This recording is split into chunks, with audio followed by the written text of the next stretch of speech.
Champions ট্রফিতে তামিম ইকবাল নেই, আবার তামিম ইকবাল আছেন। চ্যাম্পিয়ন্স ট্রফির দল ঘোষণার আগে অনেক জলঘোলা হয়েছে। শেষ দিকে তামিম জানিয়েছেন তিনি আর খেলবেন না বাংলাদেশের হয়ে। তবে তামিম ইকবাল দুবাই গেছেন।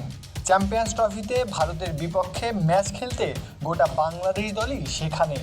তিনি দলের সাথে দেখা করেছেন, একসাথে খেয়েছেনও। তামিম সেই দৃশ্য নিজের ইনস্টাগ্রামে আপলোড করেছেন। সমস্যাটা হচ্ছে মুশফিক, রিয়াজ, শান্ত মিরাজদের প্লেটে যে খাবার দেখা যাচ্ছে ভীষণ তৈলাক্ত। ম্যাচের আগের রাতে এই খাবারগুলো খাওয়া ঠিক হচ্ছে কিনা প্রশ্নটা থেকেই যায়। ধরে নিলাম টিম নিউট্রিশনিস্টের পরামর্শেই এই খাবার দাবারের আয়োজন, খেতে কোনো বাধাও নেই। কিন্তু এত ভেতরের খবর তো আমাদের বা সমর্থকদের জানার সুযোগ নেই। আমরা দেখব ম্যাচের আগের রাতে তেল চিটচিটে খাবার খাচ্ছেন ক্রিকেটাররা, এরপরে ম্যাচে দেখাচ্ছেন মেদ জমা পারফরমেন্স। তখন যেই সমালোচনার মুখে পড়বেন ক্রিকেটাররা, এই দায় তামিম ইকবাল ছাড়া কার ঘাড়ে বর্তাবে? এই বিতর্কটা তো চাইলেই আপনি পরিহার করতে পারতেন তামিম ইকবাল খান।